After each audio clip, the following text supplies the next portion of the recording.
जय हिंद दोस्तों, मैं आपका अपना एग्रो गुरु आपके नए यूट्यूब चैनल पर संत एग्रो स्टडी क्लास पर सभी का स्वागत करता हूं।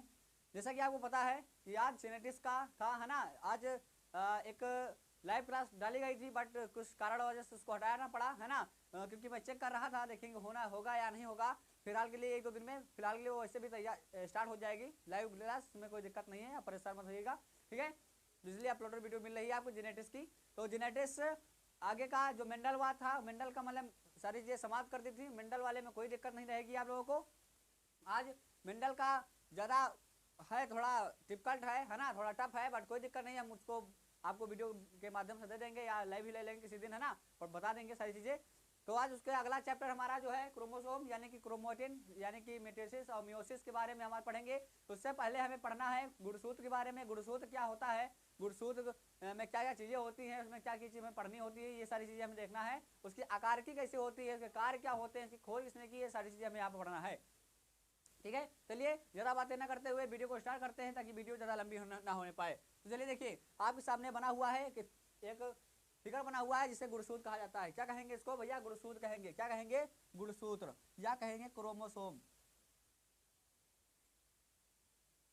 क्या है ये? क्रोमोसोम है, जिसे हम इंग्लिश में कहते हैं क्रोमोसोम, यानी गुणसूत्र कहा जाता है। और गुणसूत्रों का दैनिक जीवन में, चाहे वो पेड़ पौधे हो, चाहे वो हम लोग हो, है ना, या जीव हो या जंतु हो, सब में बहुत ज़्यादा अहम भूमिका रहती है। चलिए स्टार्ट करते हैं। सबसे पहले क्रोमोसोम होता क्या है इसके बारे में समझ लेते हैं। तो क्रोमोसोम, दो चीज़ें आप समझ लीजिए। क्रोमोसोम जो होता है डीएनए प्लस हिस्टोन प्रोटीन। क्या होता है? DNA plus histone protein, histone protein, है ना। हिस्टोन प्रोटीन क्या है? हिस्टोन प्रोटीन, यानी डीएनए प्लस हिस्टोन प्रोटीन का बना होता है। क्या कहेंगे? डीएनए क्या होगा? डीएनए क्या होगा? डीएनए प्लस हिस्टोन प्रोटीन से मिलकर क्या बना होता है? क्रोमोसोम बना होता है। क्या होता है? क्रोमोसोम बना होता है, डीएनए प्लस हिस्टोन प्रोटीन, ठीक है। एक बात, एक परिभाषा हमेशा आप समझ लीजिए, ठीक है ना। डीएनए प्लस हिस्टोन प्रोटीन से मिलकर क्या बना होता है? एक कह लीजिए कि एक बना होता है, क्या गुणसूत्र बना होता है, या उसकी संरचना होती है, ठीक है। उसकी बाद एक बात हम देखें, इसकी खोज जो है, इसकी खोज जो है 1842 यानी 1842, है ना, 1842 में कार्ल विल्हेम वान, है ना, कार्ल विल्हेम वान नेगलेनी, है ना, कार्ल विल्हेम वान नेगलेनी क्या किया था? इसकी खोज की थी, मतलब खोज क्या किया था? एक धागे जैसी संरचना उसने देखी थी क्रोमोसोम, है ना, क्रोमोसोम को यानी गुणसूत्रों की संख्या को देखा था, ठीक है। तो उसने उन्होंने कहा था कि ये क्या है, यानी कि उसमें क्या कहते हैं, केंद्रक में, है ना। तो उन्होंने बताया था कि जो है ये कोई संरचना है, यानी उनको ये नहीं पता था कि ये गुणसूत्र होता है। ये संरचना पता था, लेकिन गुणसूत्र होता है ये इसके बारे में उनको नहीं पता था। लेकिन आगे चलकर जब इसकी और ज़्यादा ख्यात हुई, यानी पहचाना गया, तो वहाँ पे देखा गया कि ये गुणसूत्र था, ठीक है ना। तो इनका श्रेय जाता है, खोज करता है, इन्हें कोई माना जाता है। उसके बाद 1902 में, है ना, 1902 में क्या था? सटन बोगरी, है ना, सटन बोगरी थे, ये दो वैज्ञानिक थे। उन वैज्ञानिकों ने क्या, ठीक है। तो मैं आपको बता रहा था, क्या बता रहा था, कि जो स्टन बोवेरी ने, है ना, स्टन बोवेरी जो थे, ये वैज्ञानिक थे। इन्होंने बताया था भैया, क्या बताया था? इन्होंने बताया था कि जो एक क्रोमोसोम होता है, ये माता पिता से लक्षणों को बच्चों में ले जाता है। कहाँ ले जाता है? माता पिता से बच्चों में ले जाता है। ये वो एक पदार्थ होता है, इन्होंने बताया। लेकिन होता था क्या था? वो वास्तव में क्या था? वास्तव में वो कार्ल बेरी यानी कि जो सटन बेरी ने उन्होंने बताया था, क्रोमोसोम यानी कि अनुवांशिक लक्षणों को ले जाता है। क्योंकि क्या होता है, इन्हीं के अंदर डीएनए पाया जाता है, और डीएनए में क्या होता है? जीन होता है। क्या होता है? जीन होता है, अभी आगे पढ़ेंगे। जीन होता है, जो क्या होता है, अनुवांशिकी की सबसे छोटी इकाई होती है ना, ये चीज होता है। तो इसीलिए इन्होंने बताया था कि जो माता पिता से लक्षणों को ले जाता है, कहाँ पर? संतानों में, ये क्रोमोसोम करता है। उसके बाद यहाँ पर हो गया, फिर हमने बताया, परिभाषा की बताई थी कि डीएनए प्लस हिस्टोन प्रोटीन को क्या कहा जाता है? गुणसूत्र कहा जाता है ना, ठीक है। ये मांसयुक्त एक संरचना होती है, जो अति पतले धागे के रूप में, संरचना के रूप में होती है। आगे देखिए, अब हम दे लेते हैं इसी आकार की, यानी इसके बारे में दे लेते हैं। तो सबसे पहले हम अभी बताएंगे आपको, आकार की से पहले थोड़ा बता देते हैं कि जो गुणसूत्र होता है ना, तो गुणसूत्र होता है वो, इसके कार्य क्या क्या है इसके बारे में बताएंगे, लेकिन सबसे पहले इसको हम समझ लेते हैं। तो यहाँ पे क्या हुआ, आपको देख रहे होंगे एक प्रकार का गुणसूत्र बना होगा, क्योंकि गुणसूत्र का कोई आकार नहीं होता है, अलग अलग आकार के पाए जाते हैं, हर टाइप में अलग अलग होंगे। तो यहाँ पे आप देख रहे होंगे किनारे की संरचना बनी हुई है, जिसकी सेल है, क्या है? इसकी सेल है, और सेल के विजय आप लिखा हुआ है टेलोमियर्स। सबसे पहला पॉइंट लिखा हुआ है टेलोमियर्स। तो टेलोमियर्स क्या होता है? जो गुणसूत्र होता है, जिस चीजें हम आपको बता रहे हैं यही चीजें आपको गुणसूत्र संरचना में लिखना है ना। गुणसूत्र संरचना लिखेंगे, बनाएंगे हेडिंग और उसके आगे लिखेंगे जिसे हम आपको बताते जा रहे हैं। तो टेलोमियर्स क्या होता है, टेलोमियर्स जो होता है वो गुणसूत्र के दोनों छोरों का, यानी कि इस किनारे और उस किनारे का जो किनारे का भाग होता है उसे टेलोमियर्स कहा जाता है। क्या कहा जाता है, टेलोमियर्स कहा जाता है। और आपको नोट्स तो मैं दूंगा ही। उसके बाद ये हमारा पहला हो गया। उसके बाद लिखा हुआ पेलिकल का आवरण या पेलिकल। तो पेलिकल क्या होता है, एक झिल्ली होती है जो गुणसूत्र के चारों ओर से क्या होती है, घिरी होती है, यानी उधर के अंदर की लेयर में लगी होती है। जो उसके क्या करती है, उसके जो अंदर मैट्रिक्स भरा होता है, जो पदार्थ भरा होता है, प्रोटीन युक्त पदार्थ भरा होता है, उसको रोकने का कार्य करती है, उसको संभालने का कार्य करती है, उसके क्षत होने का जो होता है उस नुकसान होने का बचाव करती है, एक आवरण बनाती है क्या, अंदर की ओर, ठीक है ना।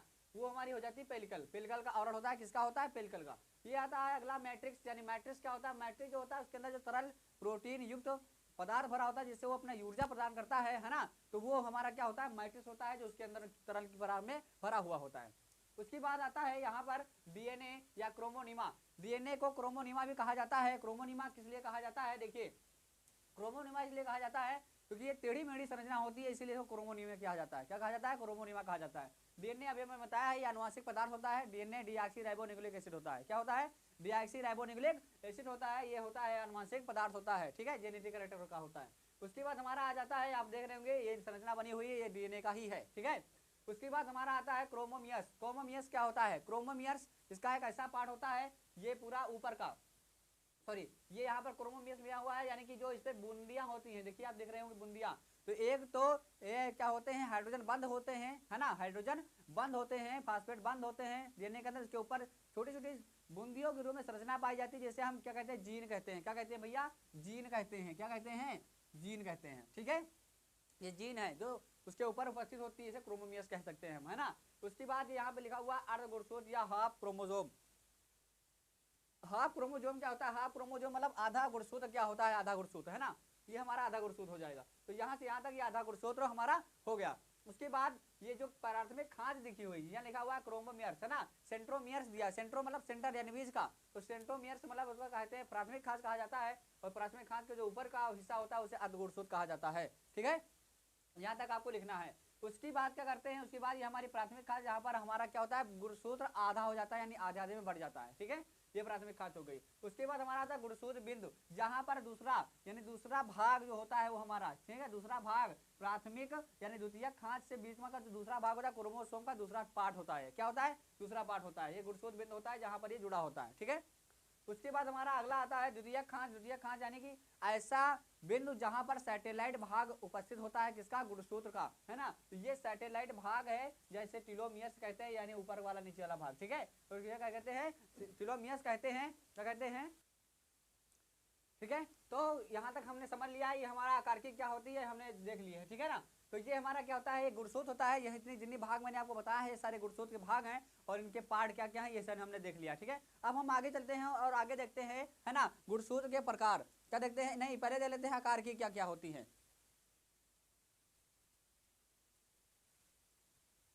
ठीक है दोस्तों। चलिए आज देख लेते हैं हम क्या होता है आकार की, यानी morphology of chromosome. Morphology of chromosome क्या होता है इसके बारे में देख लेते हैं। तो मार्फोलॉजी ऑफ क्रोमोसोम का मतलब क्या होता है, आकार की, यानी कि गुणसूत्रों की आकार की, यानी आकार कैसा होता है। तो आकार इनका सर्पिलाकार अंडाकार होता है। सबसे पहले देख लेंगे पहला पॉइंट, अंडाकार और सर्पिलाकार इनका आकार होता है। उसके बाद एक हम और दिखा देते हैं आपको, ये JL है ना, JLL,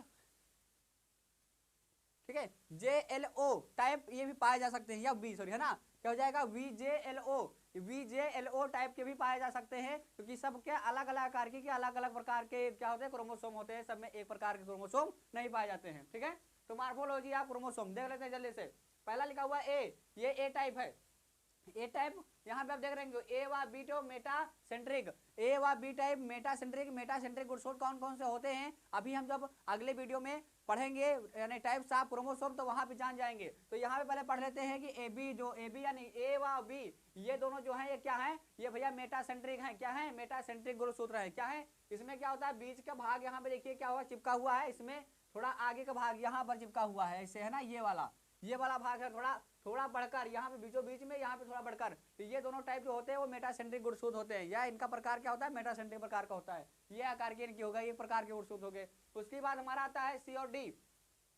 सी और डी जो होता है, सी और डी है ना, सी और डी देखिए ये दोनों लगभग सेम सेम प्रकार के हैं, लेकिन इसमें फर्क क्या है, ये थोड़ा बढ़कर यहाँ तक है, ये एकदम से गोला यहाँ पे मर गया है ना, तो ये आप देख रहे होंगे, ठीक है। तो ये जो होगा सी और डी, ये सब मेटासेंट्रिक होता है। क्या होता है? सब मेटासेंट्रिक गुणसूत्र होता है। टाइप क्या है? सब मेटासेंट्रिक का टाइप है। यहाँ पर ये देख लीजिए, यहाँ पर ये देख लीजिए, ठीक है, ये वाला और ये वाला, और ये लगभग ये वाला, ये दोनों एक ही प्रकार का होता है। सी और क्या हो जाएगा? डी, सी और डी है ना, ठीक है। उसके बाद आता है हमारा ई और जी, यानी ई और जी जो हमारा है, ये क्या है भैया? ये हमारा जो होता है टेलोसेंट्रिक होता है। क्या होता है? टेलोसेंट्रिक होता है। ये इसका टाइप क्या है? टेलोसेंट्रिक होता है। टेलोसेंट्रिक ई जी, यानी ई और जी, यानी ये ई है और जी, सॉरी ई और जी, यहाँ पर ये दोनों क्या है? ई और जी।